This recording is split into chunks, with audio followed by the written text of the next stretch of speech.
Well, as we've been hearing, it's an extraordinary time for Cyprus. Their parliament has to find $7.5 billion to get that EU bailout it so badly needs. If it doesn't, we could be looking at a collapse in the Cypriot banking sector. Over the next hour, we're going to be joined by guests live with us from different parts of Cyprus. We'll also go to Russia, to Berlin, and we're involving a number of the BBC's language services. Of course, wherever you are, you can get involved too. We're on social media. You can also phone us. There's the number. We'll put that up throughout the programme. Remember, we're not just talking about Cyprus, we're talking about how you feel about your bank and the safety of your savings.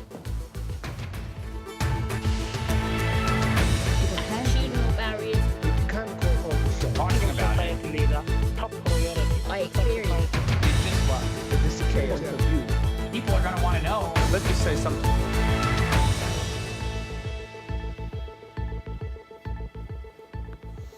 Well, today we're not just having a conversation in English, we're also going to connect with BBC Mundo, BBC Hausa and BBC Russian. I'll give you more details on that later. If you'd rather converse in English, though, all of your messages on Google+, Facebook and Twitter come straight to me, and I'll do my best to get your points into the conversation. Well, there's only one place to start on today's programme, and of course, that's Cyprus. Let me introduce you to our first three guests. We have Rodi Demalis, who owns one of the most famous restaurants in Cyprus. We've got Katerina Antonio in Nicosia, who runs youth projects, and Fanos Demetriou, also in Nicosia, who runs his own digital marketing company. All three of you, you're very welcome here on World Have Your Say. Katerina, let's start with you. Describe what the last few days have been like. Well, there was a lot of panic, that's for sure. And there seems to be a consensus that we're not getting enough information out. We don't really know what's going on or what's going to happen, and we're only based on the expectations and on the rumors that we're hearing, and that creates even more panic. So everyone is in great distress. And Rodi, how's business been? Roz, it's been up and down, to be very honest. We've had, for instance, today a few cancellations, not for any reason, but I think that people are either just not in the mood or also just being so cautious with their money. There have been wild speculations of the fact that there won't be cash to be drawn, etc. So I think the last thing people are going to do, are want to go out to a restaurant and spend frivolously. And let me ask all three of you, we've heard that one government member of parliament is saying he's cautiously optimistic a deal can be done. I wonder, Fanos, if you're cautiously optimistic about the future. Well, we hope that we can be cautiously optimistic, because it's been very uncertain here lately, and I think the parliament is not even sure of itself right now, because they were talking that they were optimistic at the beginning of the week, declining the euro loan or bailouts, and as we've seen, nothing has happened since. Rodi, are you cautiously optimistic your politicians can sort this out? That's a very big question. I'm a firm believer in the fact that the minute we actually have some kind of a result, a yay or nay, or an actual plan to work towards, absolutely we'll be able to make a plan. But it's the unknown, it's this wild speculation that's throwing everybody completely. That's the part that's making everybody terribly nervous. And you, Katerina? Well, I have been trying to be optimistic and trying to calm peers and other people around me. But it's really hard not to panic if you know that there is actually no other alternative that was on the table when the no was said. And you know, that's really sad that the time is pushing and we don't seem to be looking anywhere but into a dead end at this point. Well, all three of you, I'll come back to you in a moment. We're getting so many messages here, though, on World Have Your Say. Let me just pull up a couple to feed into our conversation. Pat in Cyprus has emailed. She says, this island, I should say, is on its knees. If clients have no access to money, then it will snowball onto the workers and suppliers, resulting in mass redundancies. And there's another one which I could pull up. This one's from George, who's in Larnaca in Cyprus. Let me see if I can pull that up for you. The situation is worsening with banks remaining shut. People are withdrawing money like crazy from ATMs. Suppliers cannot supply because no one is buying. It's a vicious circle. Well, all three of you, let me hear your experiences. Perhaps I could start with you, Panos. do you have enough cash in your pocket to buy things at the shop? Well, luckily we can still go to the ATMs and withdraw some cash. And there's been a frenzy during the weekend because it was announced Saturday morning that there's going to be a levy on the deposits. So people have been flocking the ATMs, and there's very big queues with that. So we still do some cash, but business-wise, it's all checks and whatever. And since the banks are closed, you cannot cash in these checks. You cannot put them in the bank accounts. So come the end of the month, we don't know if we're going to be able to pay our employees or whatever. And Roddy, much though I'd like to, I'm not going to be able to come for dinner at your restaurant tonight. But if I did, how would I pay? The last week, people have actually been paying mostly by credit card. And we have had emails from the credit card companies saying that it's business as usual as far as trade, both from the vendor and from the client. So things at the moment are being run like that.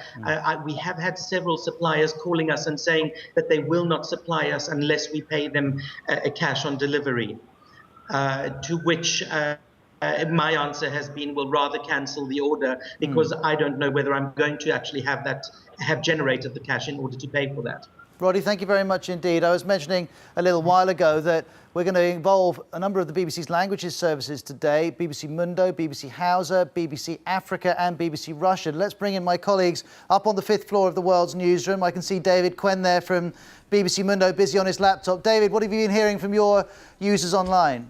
Hi Ross, our users, our audience is mainly from Latin America, from Argentina to Mexico, and people in Latin America are linking what's happening in Cyprus at the moment with what they experienced in Argentina in the beginning of this century when actually the government freezed out some deposits of some savings accounts in the Argentinian banks. So they feel close to this story as well.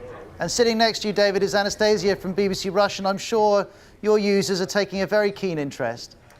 Yes, Ross, this story had a very strong Russian background, and today, of course, Russian service was looking at the talks in Moscow between the President of the European Commission, Jose Manuel Barroso, and Prime Minister of Russia, Dmitry Medvedev. These talks didn't end up in favor of Cyprus, which will put Cyprus in quite a difficult position, even more difficult than it is in right now, and that's our headline for today.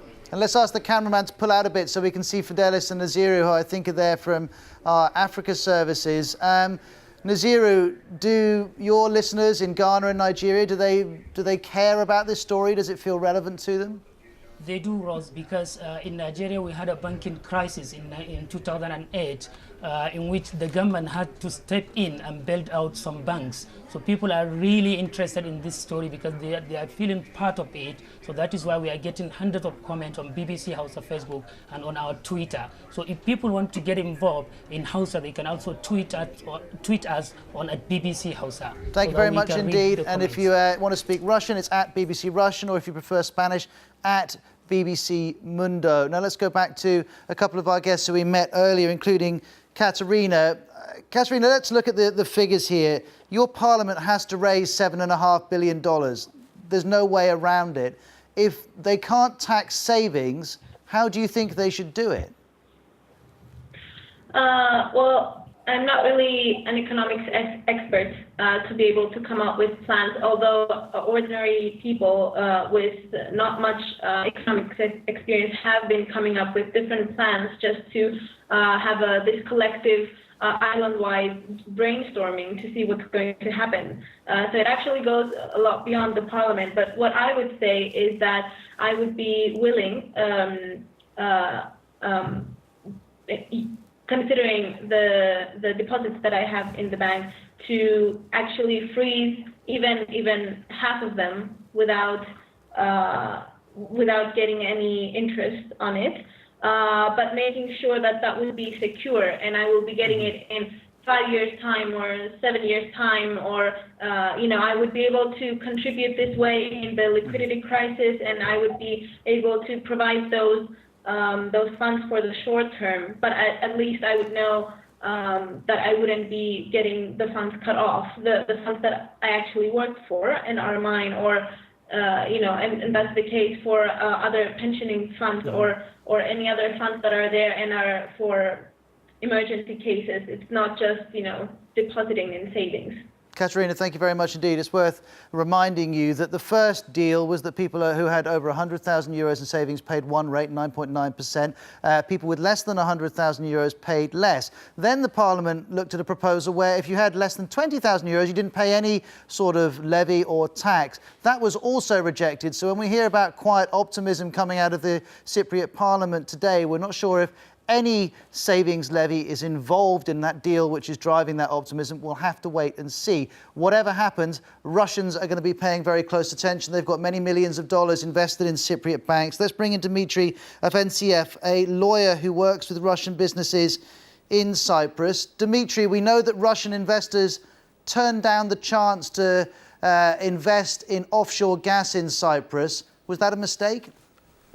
I'm very disappointed that Russia has not come up with a substantive solution to the problem in Cyprus, as I think it probably could have and should have, and probably still there's a door of opportunity open to it. But my understanding is that the Russian leaders met with the EU leadership yesterday in Moscow, and the EU told the Russians to stay out of it, and the Russians obliged. And it seems to me that what Germany is doing is pushing a plan where the remaining €6 billion are supposed to be drumming up by effectively confiscating a portion of the large bank deposits in Cyprus on the basis that who cares? These deposits are Russians, and Russians don't have a voice in the EU. And that's obviously a disappointing position, and it's obviously unprecedented. I mean, the EU, which is really today Berlin, is saying that Cyprus must come up with the 6 billion euros, and the Central Bank of Europe is willing to guarantee the liquidity to the Cyprus banks thereafter, even though it's probably going to require a lot more billions of euros to guarantee the liquidity, because as soon as you confiscate someone's bank deposits, the next thing that happens when banks reopen is people are going to take their money away. And there's close to 60 billion euros in bank deposits in Cyprus, which is 10 times more than 6 billion euros that would have been required last week. So that's interesting. You're saying even if the liquidity is guaranteed by the ECB, there'll still be a pressure on Cypriot banks, which in turn could create problems. Dimitri, we're going to come back and speak with you in a little while. By the way, wherever you're watching, if you've got questions or points for any of our guests, we're live here on BBC World News. Send in your messages. I'll do my best to get through as many as I can. I can see some of you have called up from Canada, Somalia and Ghana, and I've got a message here from Gambia. Allure, thank you very much for tweeting us. I'll read your tweet and get to some of the other comments in a couple of minutes' time. No, I talking about it. Let me say something. Hi, I'm Ros Atkins. Welcome back to World Have Your Say. We're talking about Cyprus, how to fix the Cypriot economy, the role the European Union should or shouldn't be playing. Russia, of course, has a big role too. But more broadly, lots of you are wanting to talk about what effect this story is having on how you feel about your bank and the security of your savings, and we'll get into that too. And we're also tapping into BBC audiences outside of our English-speaking audiences. We can see up on the screen here we've got David from BBC Mundo, Anastasia from BBC Russian. We have Fidelis there as well from BBC Africa. And I'd like to ask you, because I'm seeing this message here from Sam in Ghana saying, we don't have these problems in West Africa because people use cash that they have. They don't go to the banks for credit. Is that your experience? Well, the thing, okay, my name is Fidelis Mba from BBC Africa, and in case you're wondering why I just popped in now, I just come out of the studio because there's a breaking news out of Africa about the death of Chinua Achebe, a prolific writer from Nigeria who passed away in the US. And coming back to this, Ross, in Africa, actually, people, are more bothered about how much the bank can actually give them in terms of loans, basically, because do they even have enough to actually give out to these banks to even save? Saving culture, yeah, people want to save, but I think it's when you have money that you can be able to save. Our audience is right from South Africa. Most of our audience are from East Africa and from West Africa, and the culture is the same. Many people are, you have more poor people than those who are, who have so much. So people are bothered about how much do they even have to take care of their basic needs. Talk more about coming to save and then even have enough to now lend to government to get out of trouble. Or what do you think? Yes, well, that's actually funny enough. Before you came to us, Ross, we were discussing the sympathy and maybe the lack of sympathy in our relevant countries, and I said I'm probably the only one around the table whose country doesn't feel that much sympathy with what is going on, because there is a very difficult situation about those rich people in Russia that keep their money somewhere else. The overall mood among those who tweet to us and write on our forums is that they deserve to be taking those money, let them pay for what they've done, let them pay for the money they took out of Russia. So that's how they feel it in Russia. But of course, for the Russian businessmen and for the Cypriots itself, is probably a very difficult point. I have a very close friend. She's Russian, married to Cypriot. She lives in Larnaca. We speak on the phone every single day, and she says, well, she can draw 100 euros from the ATM machine, and she's got 2 kids, and that's really not enough for her. So that very much depends on what social level you stand. Anastasia, let's get Dmitry, who's with us, a lawyer in Moscow who works with Russian businesses in Cyprus. Dmitry, Anastasia from BBC Russian was saying not many Russians are feeling a lot of sympathy for what's happening in Cyprus, but I wonder if they're feeling like they made a mistake. Did Russians overinvest in Cyprus? Did they overexpose themselves? If I could comment on this, I'd say that it's total nonsense that the Russian money in Cyprus are dirty for the following reasons. First, Cyprus is one of the very few countries in the world which actually has a mutual legal assistance treaty with Russia. So it makes it easy for Russian government agencies to work together with the Cypriot agencies to investigate crimes. So if you are a Russian money launderer or tax evader, you have to be crazy to be putting your money in Cyprus. There are plenty of other jurisdictions which gives you a lot more confidentiality than Cyprus. So that is just not true that criminal money have some sort of a special attraction to Cyprus from Russia. The second reason is why Cyprus is so popular among the Russian businessmen. And by the way, these are mostly small to medium-sized entrepreneurs. The big oligarchs keep their money in Switzerland and London and other places, not in Cyprus. So it's really middle class that's being hurt here. So the main reason they are taking their business to Cyprus from Russia is because Cyprus has a treaty with Russia, treaty for the avoidance of double taxation. Now, if you think about the name of the treaty, double taxation, what that means is that if you've paid your taxes in Russia, you can take your money to Cyprus tax-free if you paid your money in Russia. So the reason you're taking your money to Cyprus is because you have paid your taxes in Russia, and you simply don't want to pay it again in another jurisdiction. The third reason why Cyprus is popular, and we shouldn't forget about that, is because money coming into Russia through Cyprus. Why? Very simple. Because if you are, for instance, a British businessman and you want to go into business with me in Russia doing something, you're going to tell me, I don't trust the Russian law, I don't trust the Russian courts. I want you, Dmitry, to set up a joint venture with me in Cyprus under English law, and then our joint venture will then be investing in Russia. Okay. That way, if you and I get into a dispute, it's going to be resolved under proper law, under the courts that have experience in commercial disputes and are independent. That's another very important function that Cyprus has been serving for Russia, an extremely positive one. And I think what's happening today, frankly, is politics prevail over economics. Well, Berlin simply wants to shut the Russian window to Europe. But it's interesting that you're saying that politics is dominating economics. I can see a tweet here from Joseph, who's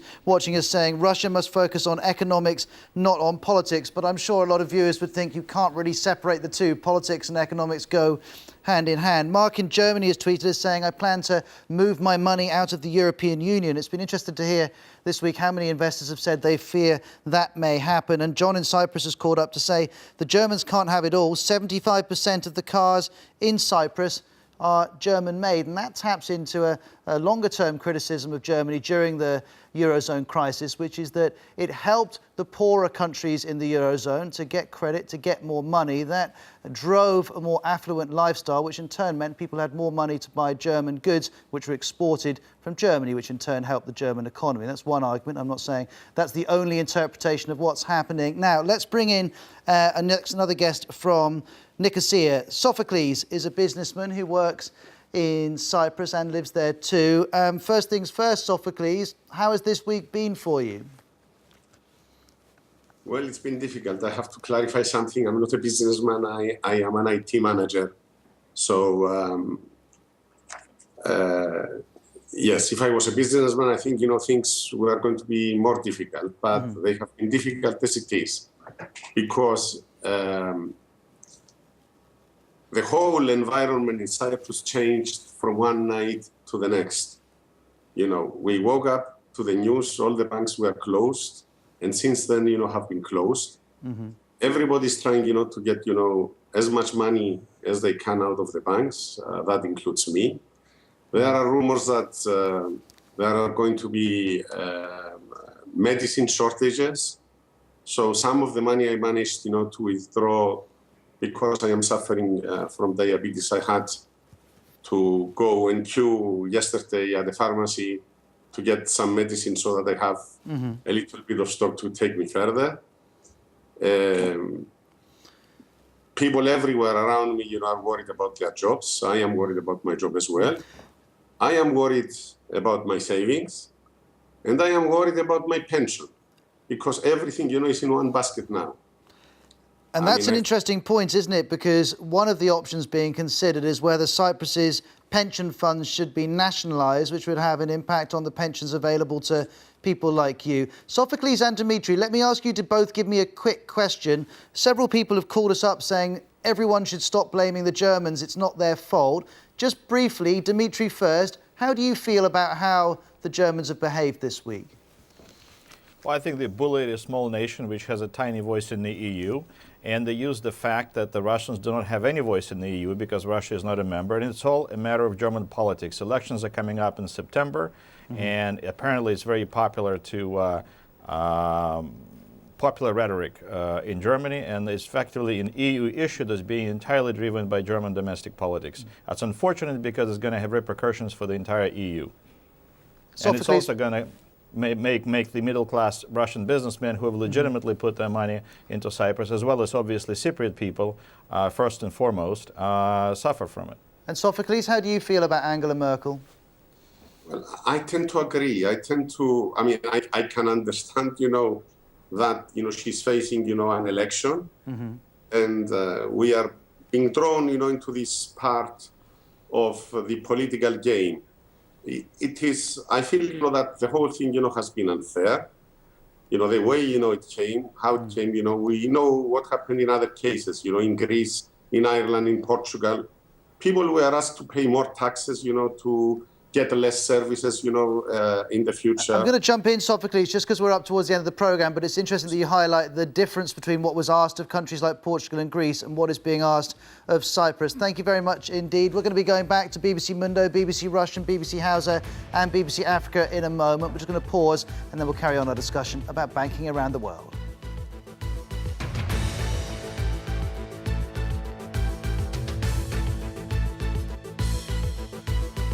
Let's just say something.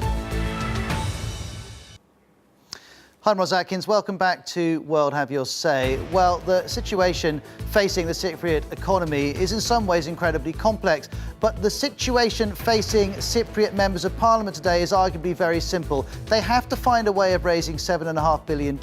If they don't, they won't trigger a European Union bailout. If the bailout doesn't come, the European Central Bank will cut off its support to the Cypriot banking industry. If that happens, the banks lose liquidity. If that happens, some of those banks will collapse. It's incredibly serious. This has to be sorted out by Monday morning. We're talking about the best way of sorting it out and also discussing whether the whole crisis is affecting how you feel about your bank and your savings. We've got guests coming up in Cyprus, in Brussels, and also in the World's Newsroom here in London. We'll hear from all of them in just a moment.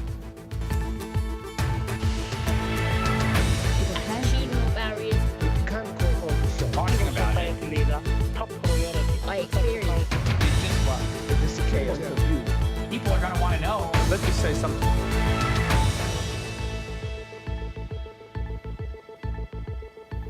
We're using the hashtag WHYS, and that applies whether you're tweeting in English or other languages, because today, World Have Your Say is hooking up with a number of the BBC's language services, BBC Mundo, BBC Hausa, BBC Africa and BBC Russian. And David from BBC Mundo, I know quite a few people are comparing the problems of Cyprus with what happened in Argentina a few years ago. Yeah, absolutely. Because when the economical crisis started in Argentina, the country stopped having access to international credit. So the government had to be very creative about how to get cash, how to do it. Among other measures was to nationalize pensions a few years ago. So some of our users are actually wondering if Cyprus can do the same, because Argentina had to create its own way out of the crisis. But they do wonder if Cyprus has the same muscle to do that. Anastasia, I can see you just behind David. What's coming in from BBC Russian? Well, we asked on the BBC Russian on Twitter who should bail out Cyprus banks, and well, most of the tweets we're getting until now say that definitely not Russia, because most of Russians have nothing to do with those banks, and most Russians don't keep their money there. And in that matter, I would like to refer to what Dmitry Afanasyev has said earlier on in our program. He said it's nonsense to think that Cyprus was attracting criminal money. Probably it is, but it's really difficult to explain to the average Russian people, because for them, people who do keep their money abroad, it's already something tricky about that for most of them. And I have just newly posted tweets, and for instance, Yuri from Siberia wrote, the Cypriots themselves shouldn't not be affected by the tax, but the Russian thieves who stole from Russian people should be stripped of all their money. So that's the basic mood there. And this is very interesting. Let's bring in the BBC's Andrew Walker, our economics correspondent in Brussels. And Anastasia there from BBC Russian talking about perception. And while we should really be worrying about reality, presumably perception does come into how these negotiations go. Oh, absolutely. One of the reasons, the political reason why there is this requirement for Cyprus to make a contribution, bear in mind the Eurozone's offering a total of 10 billion euro, but there's another 6 or 7 billion euro that's got to come from Cyprus. And one of the reasons for that is the perception in some of the Eurozone countries, and I'm thinking here particularly of Germany and Finland, that there is a lot of money in those banks held by rich Russians, maybe some of it criminal. That would be the perception in those countries, I think. And they just find it politically very difficult for those governments to sell this idea to an electorate that does, to a significant extent, see the Cypriot problem in those terms. It's not the only reason why Cyprus is being expected to contribute. I have to emphasise there's also the question about the government's debt sustainability. But those perceptions that you mentioned, Ros, are absolutely vital for understanding the politics across the rest of the Eurozone. And it's absolutely astonishing that the problems of one economy, one relatively small economy, has become such a global talking point. We've had calls and comments coming in from Sweden, Germany, Morocco, Afghanistan, Thailand, Cameroon, South Africa. And here's a question for you from India. Chandra says, is Cyprus ready to be cut off from the Eurozone? What are the options facing the Cypriot government, but also the Eurozone countries? Well, that is certainly a possibility. I mean, of course, people are reluctant, Eurozone officials are reluctant to say that that's actually on the agenda, but you have to say it's a possibility, because if the European Central Bank were to go ahead with that warning it has issued that you already mentioned about cutting off liquidity to the Cypriot banks, the only way really for the Cypriot government to go ahead with a functioning banking system is to start issuing its own currency again.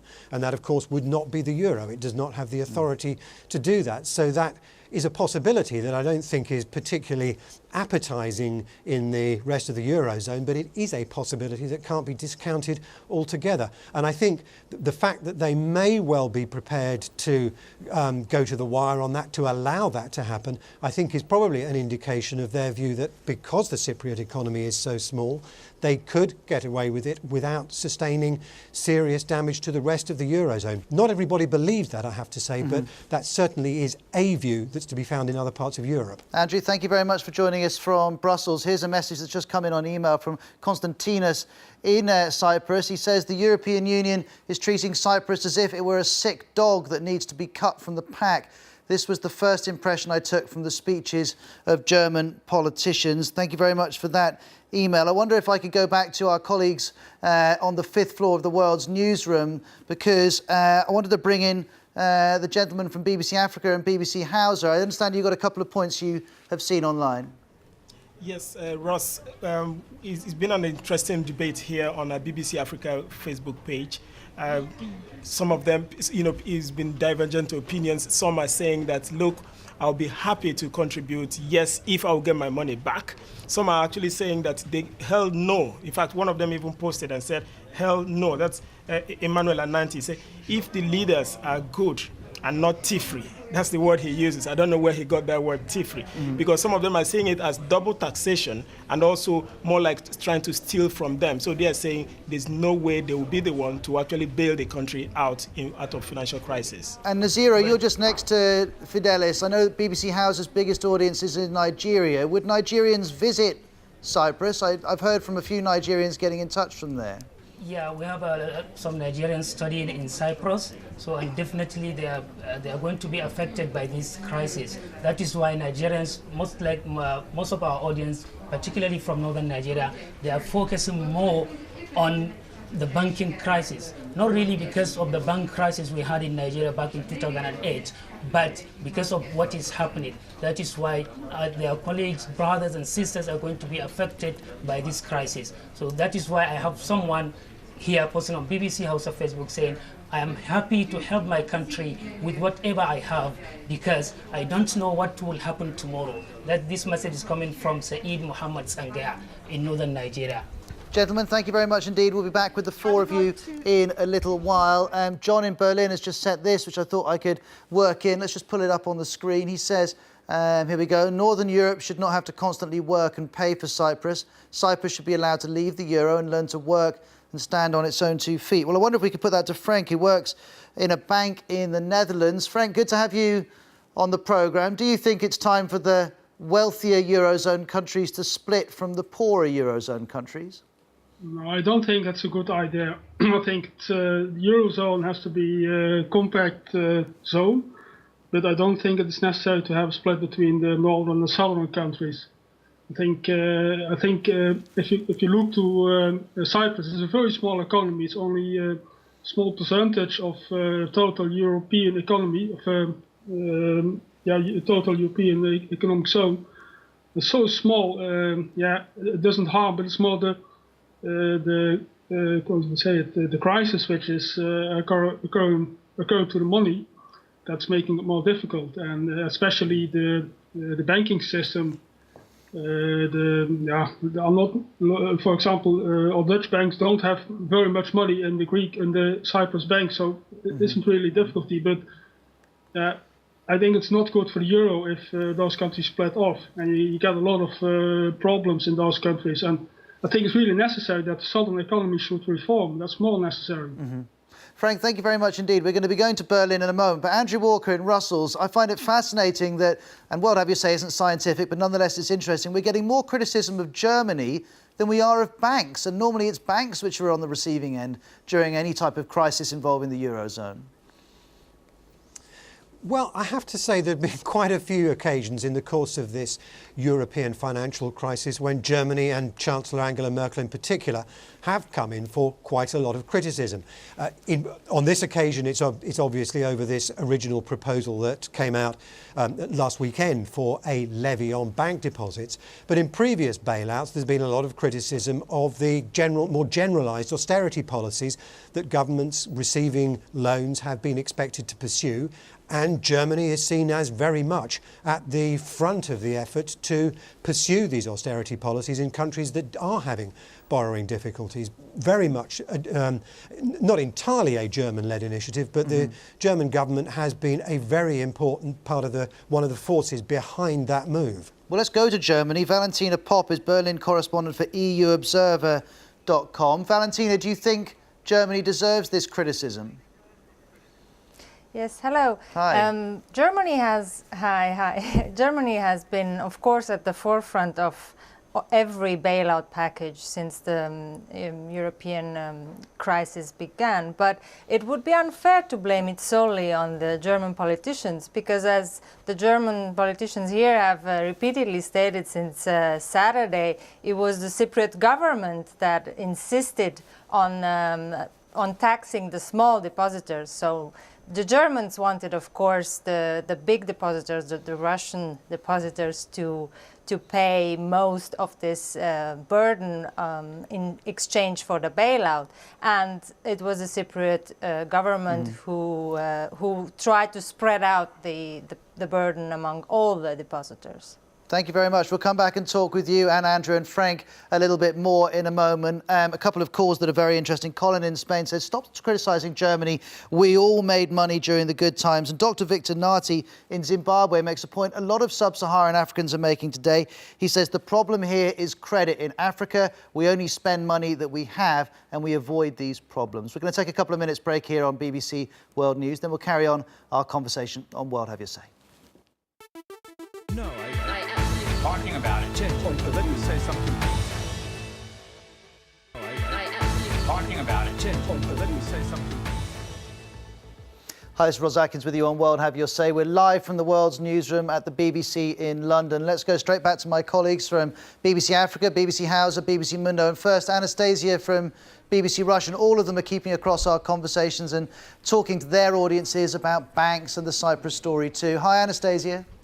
Hi, Ross. Well, I just wanted to update you on the latest on our Twitter. People remind that the history repeats itself, and one of our users says that that's what Russians experienced back in 1990s when all our savings were reduced to nothing. But also, we shouldn't forget that Cyprus is one of the most popular holiday destinations among Russians. It's a bit difficult to jump into the plane and come to Cyprus from Africa or from Argentina, but Russia is very easy, and it was very popular. And now we have all kind of practical advices on Twitter. People say how not to travel to Cyprus these days, but someone joked and said bring lots of cash and try to sell it. So that's probably what's going to hit Cyprus as well. Russians will probably stay away from having their vacation there this year. And if I can jump in, Ross, our users are also reminding us that Brazil also had a similar experience in the past. In the 90s, the government froze the bank accounts of the Brazilians in a measure to try to stop inflation. And even though it was unpopular, they didn't go to the streets to protest about it. It was until years later that they realized that the measure hadn't worked at all. And, coming to us, lots of comments on our Facebook page, BBC Africa, and then also people tweeting to us on BBC via BBC Africa. Some are saying, somebody like Geoffrey Michael, he said, tax heavens are dens of corruption. I don't support any form of bailout. Many of our people, our listeners, and people who've been commenting on our Facebook page are actually concerned about how these funds will be managed. It's not just a case of them collecting money or allowing citizens to contribute, but they are concerned about how will this money be used. And that's fascinating, isn't it? Because those who are in power. We hear that on World Have You Say a great deal when we're talking about politicians and governments. Our African listeners often express scepticism that money that's taken will be used properly. All four of you, thank you very much. We really appreciate your contributions today. Now let me bring back in three of our guests. Valentina Pop from EUobserver.com, live from Berlin. Live in Moscow is Dmitry Afanasiev, a lawyer who works with Russian businesses in Cyprus. And Ralph Johan is a journalist in Cologne in Germany. He's joining us for the first time. And all three of you, let me ask you the same question. Do you see a future for the Eurozone in its current form? Ralph, if you go first, Valentina, you could pick up, and Dmitry go last. Yes, hello. I think in Germany there's a very strong effort from the government in order to save the Eurozone, because people in Germany think that Germany and all other countries within Europe can only compete with the BRICS countries when they cooperate and have the Eurozone. So I think most of the people really want to save the euro, and me personally, I think it's going to happen. I mean, it's important for everybody, for the economy, and most people are for it. Well, the euro might be saved, but Valentina, will it be in the same form as it is now in a few years' time? Doesn't look like Valentina. Oh, Dmitry, while we sort out Valentina's line, I'll ask you the same question. Well, I think it's important to remember the reason why Cyprus is in financial trouble. It's not because there was irresponsible lending in Cyprus, like in some other countries, but simply because Cyprus banks had to take a haircut as part of the restructuring of Greek debt, which incidentally was also managed by Berlin. So the Russians have nothing to do with it, and the Cypriots have very little to do with it. It's simply a matter of that. And any discussion that Cyprus has allowed its banking sector to become too big is also really irrelevant.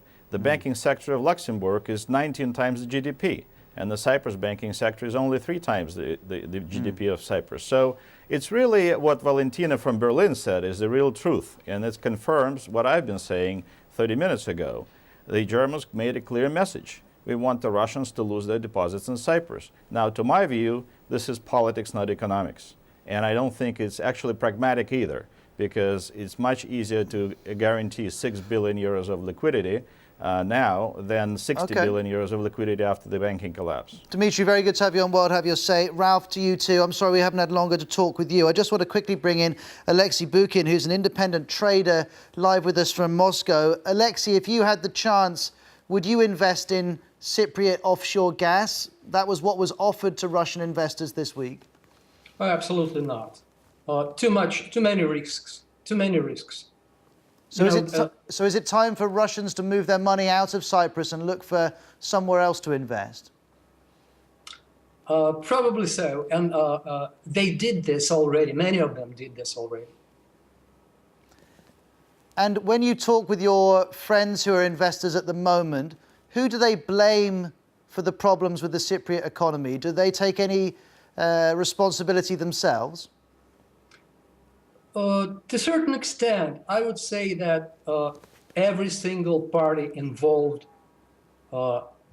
is to blame in various proportions, but everyone participated in the creation of this system, this ridiculous financial system, taxation system, money laundering system. Well, you're calling it's interesting. You're calling it a money laundering system. Dimitri was saying it very much wasn't that. There's a big debate about how the Cypriot banking sector has worked. Let me quickly say thanks to David, Anastasia, Fidelis, and everyone else there at the World's Newsroom. Thank you, and all of you watching. I'll speak to you next week.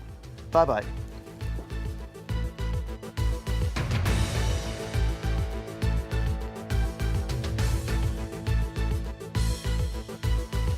Let me say something.